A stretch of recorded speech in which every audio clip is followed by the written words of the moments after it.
شروع اللہ کا نام لے کر جو بڑا مہربان نہایت رحم والا ہے۔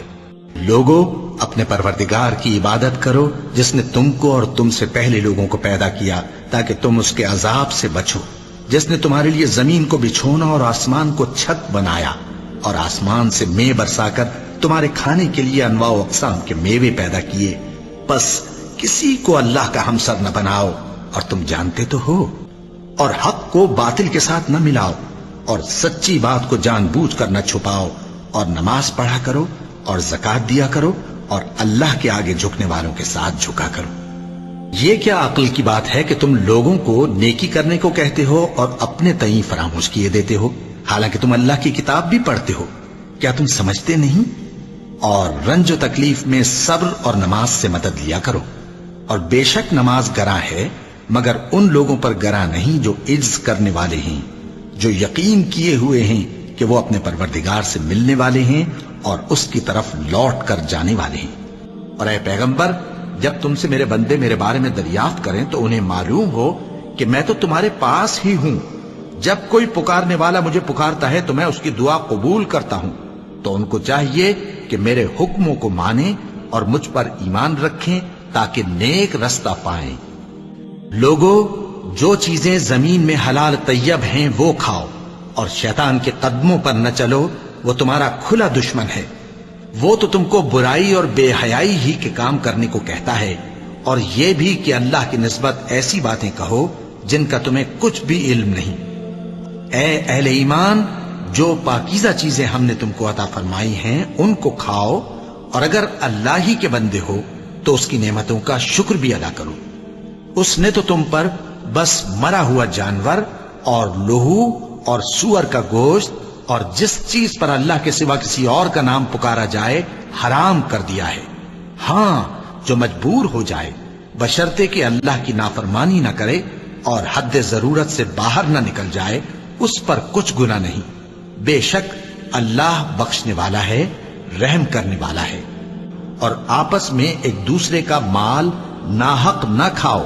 اور نہ اس کو رشوتاً حاکموں کے پاس پہنچاؤ تاکہ لوگوں کے مال کا کچھ حصہ ناجائز طور پر کھا جاؤ، اور اسے تم جانتے بھی ہو۔ اے پیغمبر، لوگ تم سے شراب اور جوئے کا حکم دریافت کرتے ہیں، کہہ دو کہ ان میں گناہ بڑے ہیں اور لوگوں کے لیے کچھ فائدے بھی ہیں، مگر ان کے گناہ فائدوں سے کہیں زیادہ ہیں۔ اور یہ بھی تم سے پوچھتے ہیں کہ اللہ کی راہ میں کون سا مال خرچ کریں، کہہ دو کہ جو ضرورت سے زیادہ ہو۔ اس طرح اللہ تمہارے لیے اپنے احکام کھول کھول کر بیان فرماتا ہے تاکہ تم سوچو، یعنی دنیا اور آخرت کی باتوں میں غور کرو۔ اور تم سے یتیموں کے بارے میں بھی دریافت کرتے ہیں، کہہ دو کہ ان کی حالت کی اصلاح بہت اچھا کام ہے، اور اگر تم ان سے مل جل کر رہنا یعنی خرچ اکٹھا رکھنا چاہو تو وہ تمہارے بھائی ہیں، اور اللہ خوب جانتا ہے کہ خرابی کرنے والا کون ہے اور اصلاح کرنے والا کون۔ اور اگر اللہ چاہتا تو تم کو تکلیف میں ڈال دیتا، بے شک اللہ غالب ہے، حکمت والا ہے۔ اور مومن اور اسی طرح مشرک مرد جب تک ایمان نہ لائیں مومن عورتوں کو ان کی زوجیت میں نہ دینا، کیونکہ مشرک مرد سے خواہ وہ تم کو کیسا ہی بھلا لگے، مومن غلام بہتر ہے۔ یہ مشرک لوگوں کو دوزخ کی طرف بلاتے ہیں، اور اللہ اپنی مہربانی سے بہشت اور بخشش کی طرف بلاتا ہے، اور اپنے حکم لوگوں سے کھول کھول کر بیان کرتا ہے تاکہ نصیحت حاصل کریں۔ اور اپنے لیے نیک عمل آگے بھیجو، اور اللہ سے ڈرتے رہو، اور جان رکھو کہ ایک دن تمہیں اس کے روبرو حاضر ہونا ہے۔ اور اے پیغمبر، ایمان والوں کو بشارت سنا دو، اور اللہ کے نام کو اس بات کا ہیلا نہ بنانا کہ اس کی قسمیں کھا کھا کر سلوک کرنے اور پرہیزگاری کرنے اور لوگوں میں صلح و سازگاری کرانے سے رک جاؤ، اور اللہ سب کچھ سنتا ہے، جانتا ہے۔ اور جب تم عورتوں کو 2 دفعہ طلاق دے چکو اور ان کی عدت پوری ہو جائے تو انہیں یا تو حسن سلوک سے نکاح میں رہنے دو یا بطریق شائستہ رخصت کر دو، اور اس نیت سے ان کو نکاح میں نہ رہنے دینا چاہیے کہ انہیں تکلیف دو اور ان پر زیادتی کرو، اور جو ایسا کرے گا وہ اپنا ہی نقصان کرے گا۔ اور اللہ کے احکام کو ہنسی اور کھیل نہ بناؤ۔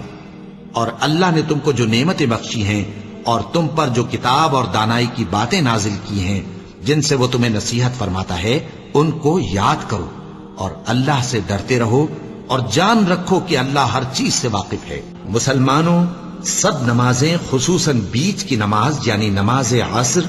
پورے اہتمام کے ساتھ ادا کرتے رہو اور اللہ کے آگے ادب سے کھڑے رہا کرو۔ پھر اگر تم خوف کی حالت میں ہو تو پیادے یا سوار جس حال میں ہو نماز پڑھ لو۔ پھر جب امن و اطمینان ہو جائے تو جس طریق سے اللہ نے تم کو سکھایا ہے جو تم پہلے نہیں جانتے تھے اللہ کو یاد کرو۔ اور جو لوگ تم سے لڑتے ہیں تم بھی اللہ کی راہ میں ان سے لڑو، مگر زیادتی نہ کرنا کہ اللہ زیادتی کرنے والوں کو دوست نہیں رکھتا۔ پس اگر کوئی تم پر زیادتی کرے تو جیسی زیادتی وہ تم پر کرے ویسی ہی تم اس پر کرو، اور اللہ سے ڈرتے رہو اور جان رکھو کہ اللہ ڈرنے والوں کے ساتھ ہے۔ اور اللہ کی راہ میں مال خرچ کرو اور اپنے آپ کو ہلاکت میں نہ ڈالو، اور نیکی کرو، بے شک اللہ نیکی کرنے والوں کو دوست رکھتا ہے۔ مومنو، اللہ سے ڈرو، اور اگر ایمان رکھتے ہو تو جتنا سود باقی رہ گیا ہے اس کو چھوڑ دو۔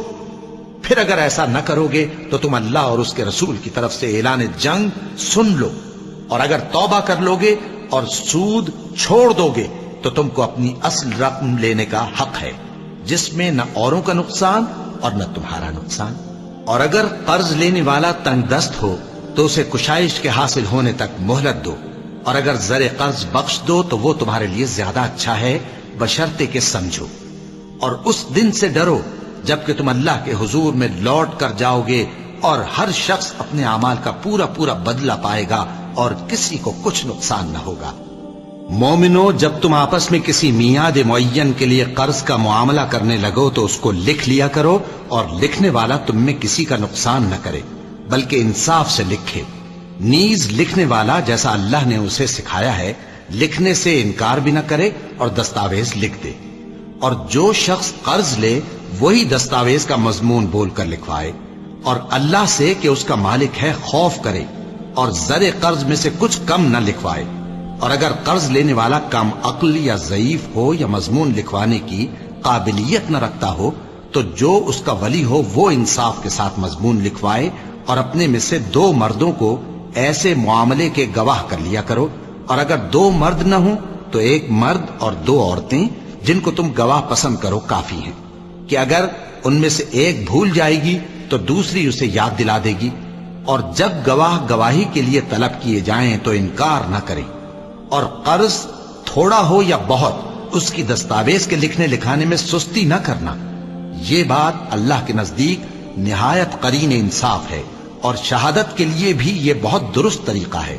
اس سے تم کو کسی طرح کا شک و شبہ بھی نہیں پڑے گا۔ ہاں، اگر سودا دست بدست ہو جو تم آپس میں لیتے دیتے ہو تو اگر ایسے معاملے کے دستاویز نہ لکھو تو تم پر کچھ گناہ نہیں۔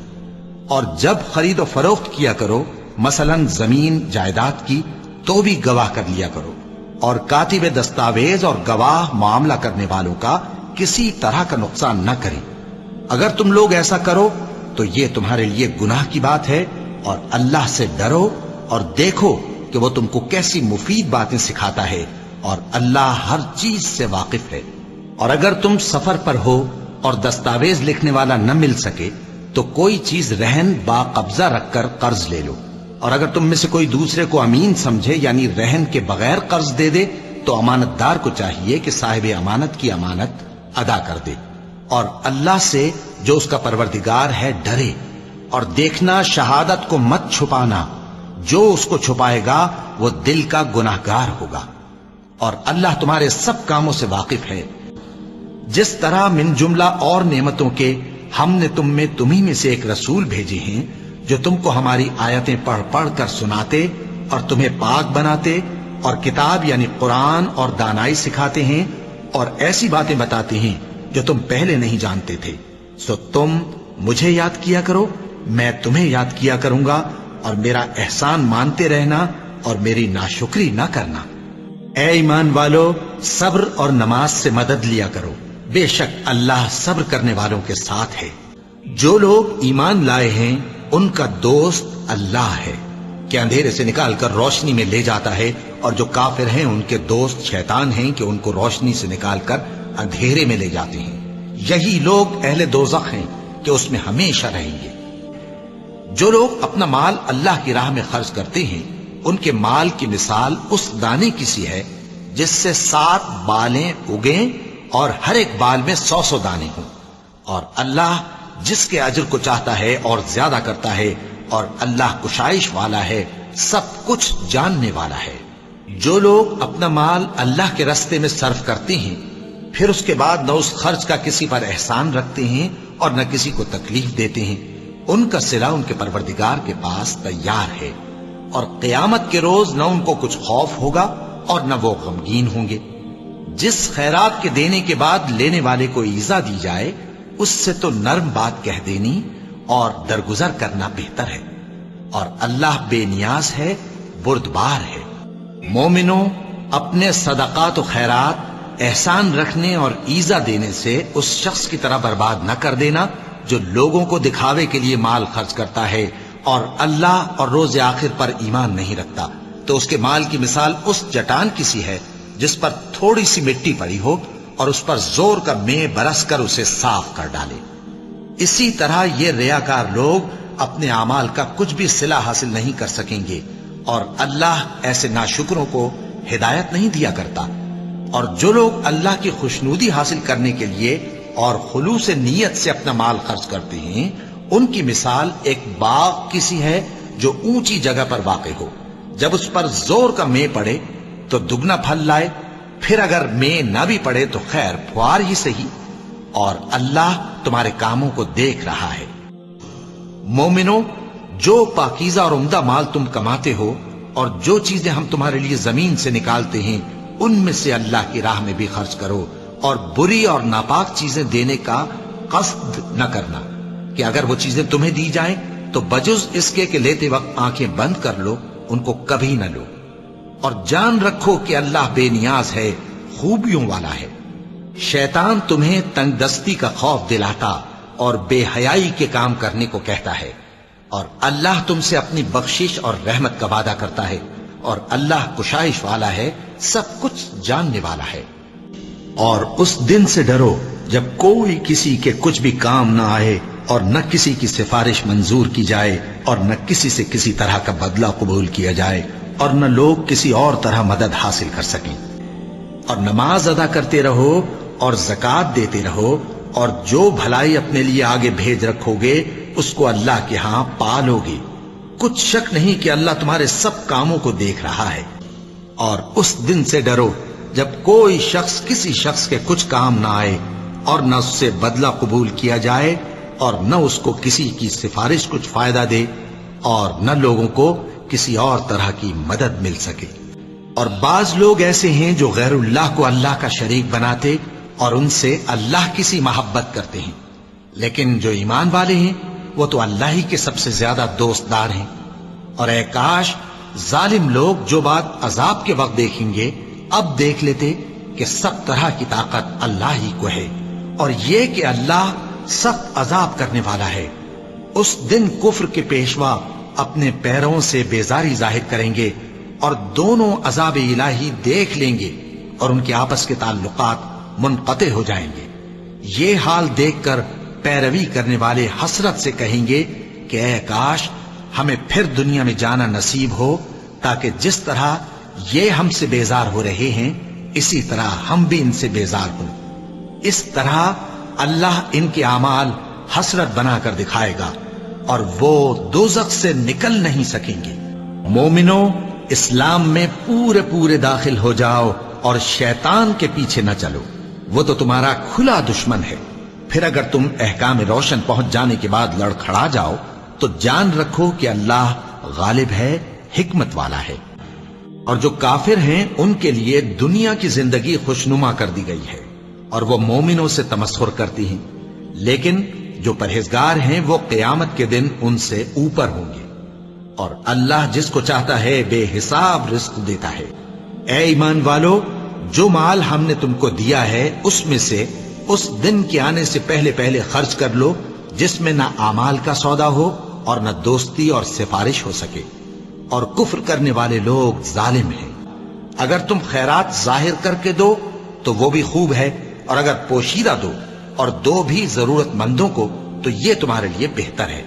اور اس طرح کا دینا تمہارے گناہوں کو بھی دور کرے گا۔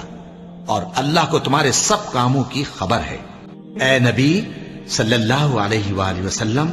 تم ان لوگوں کی ہدایت کے ذمہ دار نہیں ہو، بلکہ اللہ ہی جس کو چاہتا ہے ہدایت بخشتا ہے۔ اور مومنو، تم جو مال خرچ کرو گے تو اس کا فائدہ تمہیں کو ہے، اور تم تو جو خرچ کرو گے اللہ کی خوشنودی کے لیے کرو گے، اور جو مال تم خرچ کرو گے وہ تمہیں پورا پورا دے دیا جائے گا اور تمہارا کچھ نقصان نہیں کیا جائے گا۔ اور ہاں، تم جو خرچ کرو گے تو ان حاجت مندوں کے لیے جو اللہ کی راہ میں رکے بیٹھے ہیں اور ملک میں کسی طرف جانے کی طاقت نہیں رکھتے اور مانگنے سے آر رکھتے ہیں، یہاں تک کہ نہ مانگنے کی وجہ سے ناواقف شخص ان کو تونگر خیال کرتا ہے، اور تم قیافے سے ان کو صاف پہچان لو کہ حاجت مند ہیں، اور شرم کے سبب لوگوں سے منہ پھوڑ کر اور لپٹ کر نہیں مانگ سکتے۔ اور تم جو مال خرچ کرو گے کچھ شک نہیں کہ اللہ اس کو جانتا ہے۔ جو لوگ اپنا مال رات اور دن اور پوشیدہ اور ظاہر اللہ کی راہ میں خرچ کرتے رہتے ہیں، ان کا صلہ ان کے پروردگار کے پاس ہے، اور ان کو قیامت کے دن نہ کسی طرح کا خوف ہوگا اور نہ غم۔ جو لوگ سود کھاتے ہیں وہ قبروں سے اس طرح حواس باختہ اٹھیں گے جیسے کسی کو جن نے لپٹ کر دیوانہ بنا دیا ہو، یہ اس لیے کہ وہ کہتے ہیں کہ سودا بیچنا بھی تو نفع کے لحاظ سے ویسا ہی ہے جیسے سود لینا، حالانکہ سودے کو اللہ نے حلال کیا ہے اور سود کو حرام۔ تو جس شخص کے پاس اللہ کی نصیحت پہنچی اور وہ سود لینے سے باز آ گیا تو جو پہلے ہو چکا وہ اس کا، اور قیامت میں اس کا معاملہ اللہ کے سپرد۔ اور جو پھر لینے لگا تو ایسے لوگ دوزخی ہیں کہ ہمیشہ دوزخ میں جلتے رہیں گے۔ اللہ سود کو نابود یعنی بے برکت کرتا اور خیرات کی برکت کو بڑھاتا ہے، اور اللہ کسی ناشکر گناہگار کو دوست نہیں رکھتا۔ جو لوگ ایمان لائے اور نیک عمل کرتے اور نماز پڑھتے اور زکات دیتے رہے، ان کو ان کے کاموں کا صلہ اللہ کے ہاں ملے گا، اور قیامت کے دن ان کو نہ کچھ خوف ہوگا اور نہ وہ غمناک ہوں گے۔ جو کچھ آسمانوں میں اور جو کچھ زمین میں ہے سب اللہ ہی کا ہے۔ تم اپنے دلوں کی بات کو ظاہر کرو گے تو اور چھپاؤ گے تو اللہ تم سے اس کا حساب لے گا، پھر وہ جسے چاہے مغفرت کرے اور جسے چاہے عذاب دے، اور اللہ ہر چیز پر قادر ہے۔ رسول اللہ صلی اللہ علیہ وآلہ وسلم اس کتاب پر جو ان کے پروردگار کی طرف سے ان پر نازل ہوئی ایمان رکھتے ہیں، اور مومن بھی سب اللہ پر اور اس کے فرشتوں پر اور اس کی کتابوں پر اور اس کے پیغمبروں پر ایمان رکھتے ہیں، اور کہتے ہیں کہ ہم اس کے پیغمبروں سے کسی میں کچھ فرق نہیں کرتے، اور وہ اللہ سے عرض کرتے ہیں کہ ہم نے تیرا حکم سنا اور قبول کیا۔ اے پروردگار، ہم تیری بخشش مانگتے ہیں اور تیری ہی طرف لوٹ کر جانا ہے۔ اللہ کسی شخص کو اس کی طاقت سے زیادہ کا ذمہ دار نہیں بناتا۔ اچھے کام کرے گا تو اس کو ان کا فائدہ ملے گا، برے کرے گا تو اسے ان کا نقصان پہنچے گا۔ اے پروردگار، اگر ہم سے بھول یا چوک ہو گئی ہو تو ہم سے مواخذہ نہ کیجو۔